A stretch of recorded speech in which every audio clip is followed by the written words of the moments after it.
Olá pessoal, tudo bem com vocês? Estamos de volta para mais um episódio do nosso quadro Éramos Dois e agora somos Quase 18. quase 18. Mais uns dias somos 18. A Amélia está por chegar no mês de outubro, dia 14, segundo os pais e o médico. Dia 14 chega a Amélia. Será muito bem-vinda, mais uma neta da nossa família. Falando em família, que está chegando a Amélia, nós vamos contar a história de um outro nascimento, que é o nascimento da Sara, que foi onde nós paramos no último vídeo. E foi uma viagem que não estava programada porque pensávamos que a Sara nasceria aqui nos Estados Unidos, mas era final de 87, chegando os dias, né? Estava previsto para 30 de janeiro. E daí nós conversamos, vocês não estavam muito seguras de ficar aqui, decidimos então que voltar ao Brasil. Já contamos isso no outro vídeo, mas conte agora então sobre a viagem, porque você foi sozinha com os dois. Eu fiquei aqui. Sim, eu decidi então viajar para o Brasil. Como eu disse no outro vídeo, eu não sabia que não podia viajar depois do 6º mês, ainda mais que eu já estava depois do 7º, eu não sabia disso. E então quando eu entrei no avião e a aeromoça viu a minha barriga, ela perguntou: você está grávida de quantos meses? Daí eu falei o tempo que eu estava. Ela disse: você sabia que você não podia viajar? Imagina o susto. Eu levei um susto porque eu não sabia. E ela ficou ansiosa, ela começou a andar para frente, para trás, e passava no corredor, e ia para frente e para trás. Sim, porque é uma responsabilidade para ela também. E eu fiquei ansiosa por vê-la caminhando daquele jeito, né? E daí, ao mesmo tempo, eu senti assim, uma paz tão grande que a hora que ela passou no corredor, eu segurei no braço dela e falei assim: moça, eu nunca tive um parto normal, não é hoje que eu vou ter. Eu falei para ela. E ela, ok. E ficou tranquila também. E foi de Deus, porque na verdade a gente sabe que pelas leis o voo tinha que retornar. Seria uma complicação das seria grandes. Uma complicação se eu tivesse um trabalho de parto no avião. Mas graças a Deus eu viajei a noite toda, cheguei bem em São Paulo com as crianças. Só o Igor chorava muito, chamando o pai, né? Não queria... Ele tinha 2 anos. Ele é novinho, ele estava tão acostumado, ele não queria viajar sem o pai. E nós chegamos em São Paulo, o Jonadab e a Raquel foram buscar a gente no aeroporto em São Paulo. E nós fomos para Sorocaba e fomos para a casa da minha mãe em Piedade, na chácara onde ela morava. E eu cheguei, só de estar lá em Sorocaba, eu senti assim em casa, senti um alívio tão grande, né? Eu me senti segura, né? E junto da avó, né? A avó Esmeralda. Sim, naquela minha época. sogra, ela já tinha cuidado do Herdes e do Igor quando nasceram. De todos os netos, na verdade, de todos né? os netos. A avó foi a avó de todos os netos. E eu fiquei feliz de estar lá, né? Na casa dela e tal. E estava tomando café, tranquilo, tinha tomado um banho, bem assim, já relaxado. Relax. E quando eu estava sentado, a bolsa rompeu. Isso era dia 28 de dezembro. Eu saí daqui 27, cheguei lá 28. Era 28 de dezembro de 87. E quando a bolsa rompeu, eu fiquei desesperada, preocupada que eu não tinha conseguido. Quando eu cheguei em Sorocaba, eu já liguei para o médico, mas eu não consegui fazer contato com ele. E eu fiquei preocupada, porque essa época normalmente o médico viaja, né? Final de ano. Ainda mais que ele não sabia que eu ia estar lá, né? Ele já sabia que nós tínhamos vindo de mudança para cá, ele já sabia. Ele já tinha dado a guia médica, tudo, para eu estar aqui.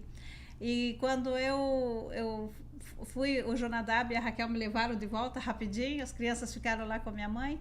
E o Ageu eu pedi para o Ageu ir ligando já e fazendo contato com o médico. E o Ageu ligou. E quando eu cheguei, e no caminho eu disse para o Jonadab que não comentasse com você, porque você iria ficar nervoso, porque você sabia que alguma coisa anormal estava acontecendo. Sim, porque a previsão era para 30 de janeiro. Sim, por isso. Então eu não quis avisar você para não deixar preocupado e não ia poder fazer nada. Então esperar resolver, né? Então o Ageu chamou. Quando eu entrei no hospital, que eu entrei no corredor, que eu vi o médico, Uau. Eu vi um anjo de Deus ali, né? Porque foi de Deus mesmo o médico estar ali. E ele na hora ele disse para mim: o que é que você está fazendo aqui? Daí eu contei para ele chorando já e preocupada com o que eu estava passando naquela hora e tudo. E ele disse assim para mim, examinou e tudo, e disse assim: ele falou essa frase: eu estou em cima do muro. Se eu faço uma cesárea hoje, pode ser que eu estou me antecipando, porque o bebê pode ser prematuro. Mas se eu não faço, também estamos em cima do muro e podemos... Aí ele disse bem assim para mim, me deixou pior ainda. Podemos perder as duas, porque você pode pegar uma infecção hospitalar, porque já está aberto. E ele disse assim: vamos deixar você passar essa noite tranquila. Até porque estava nervosa. Essa tensão. A tensão maior é por primeira vez o pai não estar perto, né? E estar aqui. Apesar de que das outras vezes eu não entrei no quarto, não vi nada, não me deixaram. Mas eu estava ali lá, do lado de fora, estava na porta. É diferente. E daí então eu fiquei internada essa noite e...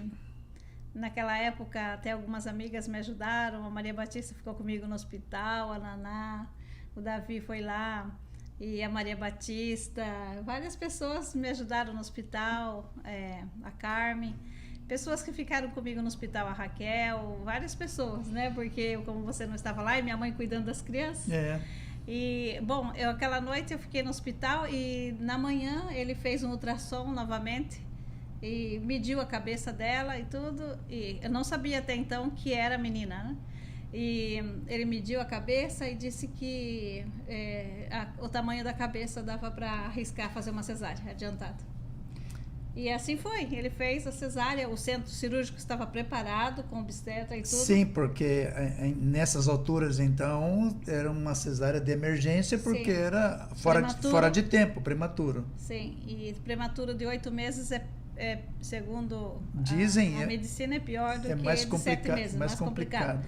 Então, ela nasceu e o centro cirúrgico estava preparado, a incubadora estava do lado, tudo preparado. Mas quando ele colocou a mão na cabeça, ele viu que a cabeça estava encaixada, ele suspirou e disse que ela estava bem. E ela saiu perfeita, nasceu perfeita, graças a Deus. Então daí foi nesse momento que depois que saiu do centro cirúrgico e tudo, e era menina mesmo, né? Confirmando o que a gente já tinha, né? A Sara Rebeca. Pressentimento, já nós sabia. Nós tínhamos o pressentimento, né? Como nós contamos para vocês, o primeiro a gente pressentia que era menino, o segundo nós pressentimos que era menino, e a Sara Rebeca também era... se nascesse menino não teria nome, porque a gente já tinha o nome, Sara Rebeca. Eu já tinha o nome até mesmo antes de nos casarmos. Esse nome já... O nome da promessa. Já estava escolhido. Então, eu disse para o Jonadab, daí, agora pode ligar, né? Então, o Jonadab ligou, e eu lembro que o Jonadab conta, né? Que ele ligou para você, e daí você conta. Sim, eu estava aqui... na ansiedade, na expectativa de viajar para o Brasil 2 semanas depois, já tinha passagem para 15 de janeiro e na minha mente eu estaria chegando 15 dias antes do nascimento, né? E o que na verdade aconteceu que cheguei 15 dias depois do nascimento, né? Sim. E até quando eu recebi a notícia que o Jonadab ligou e perguntando como vai ser o nome da sua filha, eu falei, é Sara Rebeca. Eu falei, então já é, porque ela já nasceu. Como assim? Imagina a emoção, né? Como assim? Não, ele contou, nasceu, mas está tudo bem, fique tranquilo, está tudo em ordem e tal. Mas, claro, a notícia de que tudo estava bem, mas no fundo alguma coisa me dizia de que algo tinha ocorrido, porque né, não era o que nós estávamos pensando. Que ia nascer justo nesse dia, né? Era um mês depois ainda, um mês e pouco depois. Então, sim, graças a Deus, foi tudo bem. E eu fui nos 15 dias depois, e foi realmente muito, muito emocionante. Foi uma experiência realmente marcante, né? E eu lembro que eu escrevi uma carta, nesse meio tempo eu aqui, eu escrevi uma carta e não lembro o conteúdo, relatando algumas coisas, mas eu lembro que eu escrevi nessa carta de que Sara, você já enganou o pai antes de nascer. Antes de nascer. Espero que você não me engane. Espero que você não me engane quando você for grande. For namorar. Quando for namorar. Era alguma coisa assim, eu fiz uma brincadeira nesse sentido. que realmente eu já fui enganado pela data do nascimento dela, né? Claro, ela não tem culpa nada disso. Sim. Mas então, quando eu cheguei lá, eu fiquei lá um mês, mais ou menos, um pouco menos, eu Por causa do trabalho, teve que acompanhando voltar, né? tudo, fazendo o que tinha que ser feito lá. Mas eu voltei para Miami em trabalhar. fevereiro. Eu voltei em fevereiro. Sim. Você ficou lá agora com os 3, Sim. né? Para cuidar do que tinha que cuidar, até mesmo para se recuperar, a saúde, Sim. tudo era preciso, né? E preparar o que tinha que preparar. Documentos, de cara ali era preparar tirar passaporte e visto. Então você ficou lá cuidando disso. Eu fiquei lá cuidando disso e, na verdade, como eu falei para vocês, quando eu cheguei aqui, eu não tinha nem mudado o relógio, né? Nem a mala. Muitas vezes eu não tirava as coisas da mala, porque eu sempre pensava que eu ia voltar embora para o Brasil. Eu não estava acostumando aqui. E então, eu estava feliz que ainda tinha que tirar o visto da Sara, né? Todos nós tínhamos já a permissão de estar aqui. Opa, esse visto não vai sair. E eu pensei assim, bom, eu vou para o consulado, né? E vou tirar o visto da Sara. E se não sair o visto, não é minha culpa. Daí ele tem que voltar, nós temos que voltar para cá. E eu estava pensando nisso, né? E eu ficava com muito dó da minha mãe é muito apegada com as crianças, eu ficava com muito dó de vir embora e deixar, era tão dolorido para mim. E então eu fui para São Paulo para tirar o visto dela e não fizeram nenhuma pergunta, simplesmente só me deram visto e carimbaram. Eu nunca esqueço ainda, o consulado era lá perto da Avenida Paulista. E eu subi aquele morro lá, vendo estrelas assim, falo, meu Deus, e agora o que eu vou dizer para minha mãe? Que nós vamos mesmo, né? Que na cabeça dela, ela achava que a gente já ia ficar para lá. E então eu cheguei em casa com muita dor no coração, tive que dizer para ela que o visto tinha saído, que nós íamos voltar para cá, né? E isso aconteceu, então em maio nós voltamos para cá. E foi um momento bem difícil os últimos dias para o meu pai, para minha mãe, eles sofreram bastante com a nossa vinda para cá. Imagino. E foi bem dolorido para nós também, foi bem difícil. Imagino a despedida, né? Sim, mas a gente tinha a bênção deles, eles oraram com a gente sim. E entendiam a situação dessa decisão e apoiaram a gente, em todo o tempo apoiaram, embora sentindo a falta, né? Pois é, e então você que voltou com 2 daqui para o Brasil. Voltei com 3 para cá. Voltou do Brasil para cá com 3 em maio. A Sara tinha meses então nessa época.